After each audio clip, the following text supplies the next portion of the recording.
Everyone. Episode के starting में दादी पार्कर रेस्टोरेंट में बैठी सोच रही थी कि क्या कांग हायन को पता था कि मैं आऊंगी। यह सोचकर हैरानी हो रही है कि खाना पहले से ही तैयार है। लगता है आज भी वही अमेरिकन नूडल्स होगा। सच कहूँ तो उनका टेस्ट मुझे बिल्कुल पसंद नहीं आया था। मुझे यहाँ दोबारा आना ही नहीं चाहिए था। तभी दादी पार्कर को किसी चीज़ की खुशबू आती है। कांग ने दादी को डिश सर्व कर दी थी।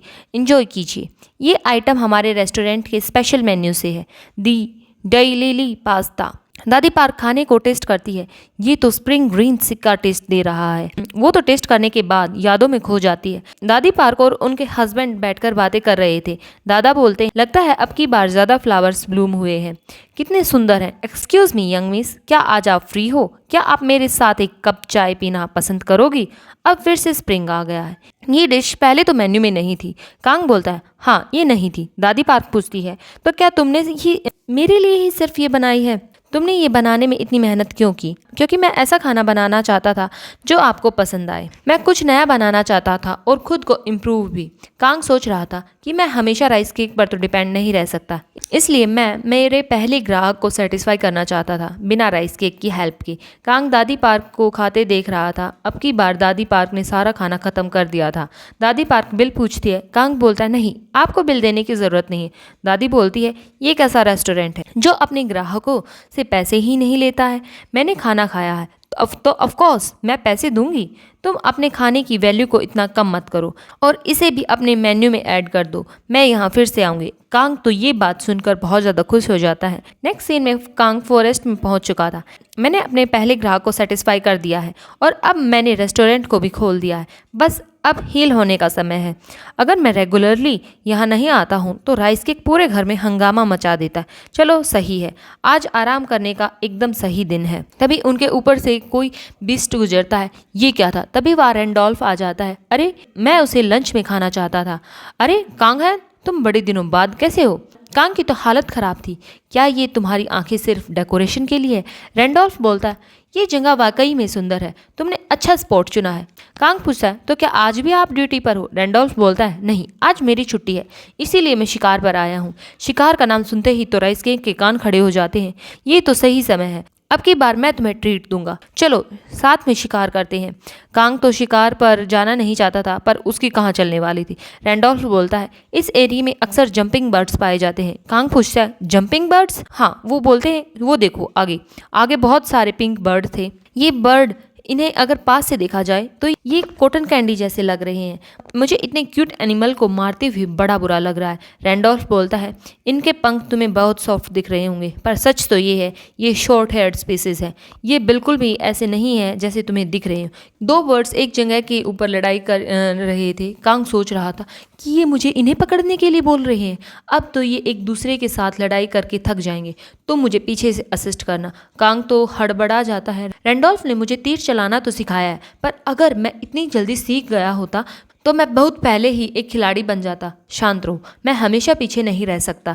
पर यह तीर खींचना इतना मुश्किल क्यों है? स्ट्रिंग को खींचो और अपने टारगेट पर शूट करो।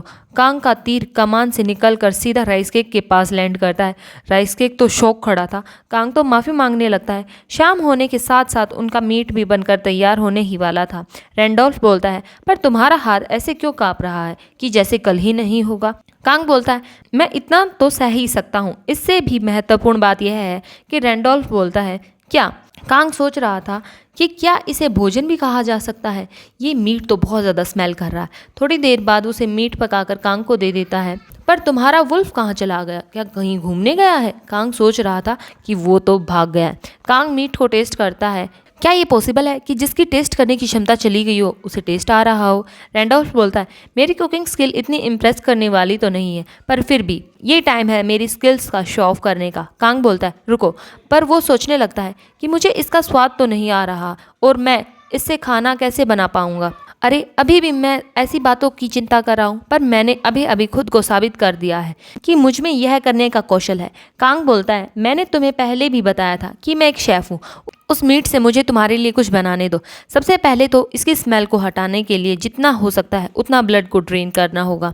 ये प्रोसेस यूजुअली आधा दिन लेता है। अब सबसे पहले इस स्मेल को डार्क बियर की मदद से हटाना होगा। रैंडोल्फ बोलता है, रुको, ये तो बियर है ना? तुम इतनी कीमती चीज को ऐसे खराब क्यों कर रहे हो? कांग हायन तो उसे पोर्ट को लटकाने के लिए व्यवस्था करने के वो बोलता है।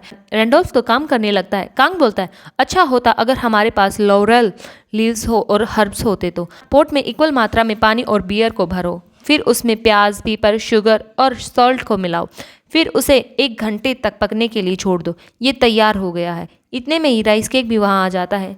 कांग पोर्ट के ढक्कन को उठाकर देखता है, उसमें से तो बहुत अच्छी स्मेल आ रही थी। रैंडोल्फ पूछता है, क्या ये तैयार हो गया है? कांग बोलता है, अभी हमें फिर से इसे एक बार और रोस्ट करना होगा। नॉर्मली मैं इसे ओवन में पकाता था, पर यही तो है कैंपिंग की ब्यूटी। मीट तैयार होने के बाद इसे बाइट्स के साइज में काट लेंगे और jumping birds queen shake ready है। रैंडोल्फ डिश को हाथ में लेकर सोच रहा था, ये टेस्टी खुशबू, क्या ये सच में जंपिंग बर्ड्स का मीट है? मैंने इसे ये नहीं बताया, लेकिन इस देश के टैलेंटेड शेफ्स ने भी इस मीट को खाने योग्य व्यंजन में बदलने की उम्मीद छोड़ दी है। वो खाने को टेस्ट करता है। ये कैसा टेस्ट है? बाहर से तो क्रिस्पी और अंदर से इतना जूसी, और एक ही समय में ये मुंह में घुल जाता है। पर ये डिलीशियस तो है, पर कुछ मिसिंग है। हाँ, मुझे बियर दो। वो बियर पीता है। हाँ, यह बियर के साथ परोसने के लिए एकदम सही व्यंजन है। अगर मुझे ये डिश हर रोज दे दी जाए तो मुझे नहीं लगता कि मैं कभी इसे उबूंगा। कांग बोलता है, ये बुरा नहीं है, पर मुझे लगता है कि मैं इसकी स्मेल पूरी तरह से छुटकारा पा सकता था। राइस केक मानो बोल रहा हो, ये इतना भी बुरा नहीं है, मुझे और चाहिए। मुझे लॉरेल के पत्तों को अपने साथ रखना चाहिए, क्या पता कहाँ काम आ जाए। रैंडोल्फ सोच रहा था कि ये इतनी शानदार डिश को बनाने के बाद भी सेटिस्फाई नहीं लग रहा है। लगता है इसकी कुकिंग स्किल यहाँ के रॉयल शेफ से भी ज़्यादा अच्छी है। ये आदमी आखिर है कौन? रैंडोल्फ बोलता है, इस बार मैं तुम्हें दावत देना चाहता था, पर फिर से तुमने ही मुझे दावत दे दी। इस दुनिया में ऐसी पाक कला तकनीक कैसे मौजूद हो सकती है? मुझे नहीं लगता आज ये डिश खाने के बाद मैं कभी सामान्य जंपिंग बर्ड्स का मांस खा पाऊंगा। क्या मैं आपके खाने पकाने की तकनीक को नकल कर सकता हूँ? कांग बोलता है, बेशक, मुझे परवाह नहीं है, यह कुछ भी नहीं है।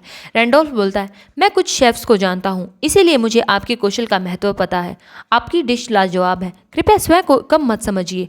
कांग थैंक यू बोलता है, मुझे आजकल यह बात बहुत सुनने को मिल रही है। रैंडोल्फ बोलता है, आपने मुझे कुछ अद्भुत और अनमोल दिखाया है, इसीलिए मैं भी आपको कुछ अनमोल चीज देकर आपका आभार व्यक्त करना चाहता हूँ। मैं तुम्हें तलवारबाजी सिखाऊंगा। कांग बोलता है, क्या? रैंडोल्फ बोलता है, हाँ, तलवारबाजी सिखाऊंगा मैं तुम्हें। एक समय पर राजधानी में मेरी काफी अच्छी प्रतिष्ठा थी। कांग बोलता है, पर मैं एक शेफ हूँ। पर रैंडोल्फ तो अपनी प्रशंसा करता जा रहा था।